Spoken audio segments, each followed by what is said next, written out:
সংসারে আমাদের কি হয়, স্বামী স্ত্রী অশান্তি কেন হয়? দেখবে আমি একটা কথা বলি, ধরো কৈলাসে শিব পার্বতী ঝগড়া হয়, ব্রহ্মলোকে ঝগড়া হয়, দেবলোকে ঝগড়া হয়, কিন্তু বৈকুণ্ঠে কখনো ঝগড়া হয়। কারণ কি বলতো? কারণ বৈকুণ্ঠে স্বয়ং দেখবে ভগবানের পায়ের কাছে মা এবং তিনি পদসেবক। আজ আমাদের সংসারগুলি যদি লক্ষ্য করি তাহলে দেখবে যে সংসারে যাকে আমরা সংসারে আমাদের ছেলেরা মেয়েরা আমাদের ছেলেরা যাকে ঘরে নিয়ে আসে লক্ষ্মী হিসেবে, সে কি সত্যি লক্ষ্মী থাকে? সত্যি কি সেই সংসারটা বৈকুণ্ঠ হয়? হয় না কেন? কারণ আমাদের ঘরের লক্ষ্মীরা আসে যারা, তারা লক্ষ্মী থাকে না,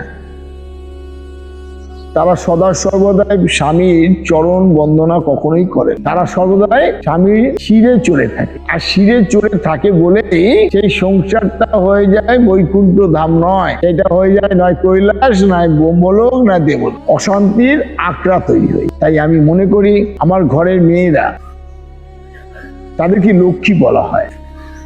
আর লক্ষ্মী সর্বদাই ভগবানের চরণে স্থান করে, গ্রহণ করে থাকে।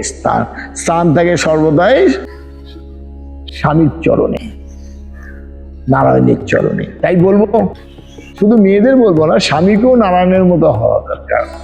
স্বামী যদি আসামি হয়ে যায় তাহলে লক্ষ্মী থাকবে কি করে? তাহলে তো সেই পেদনি মানে পত্নী হবে না, পেদনিতে পরিণত হবে। সেখানে তো পেদনি ভূতের সংসারই হবে। তাই আমি মনে করি সমস্ত সংসার যেন বৈকুণ্ঠ হয়। আমার ঘরের মায়েরা, আমার ঘরের মেয়েরা যেন সেই লক্ষ্মীর জায়গায় তারা তাদের আসন নেয়, তাদের সংসারটা যেন বৈকুণ্ঠ ধাম করে দেয়, তাদের সন্তানরা যেন সুন্দর এবং ব্যক্তিত্ববান সেই সুন্দর মানুষে প্রতিষ্ঠা পায় মানুষ হিসেবে। জয় মা, জয় ঠাকুর শ্রী রাম।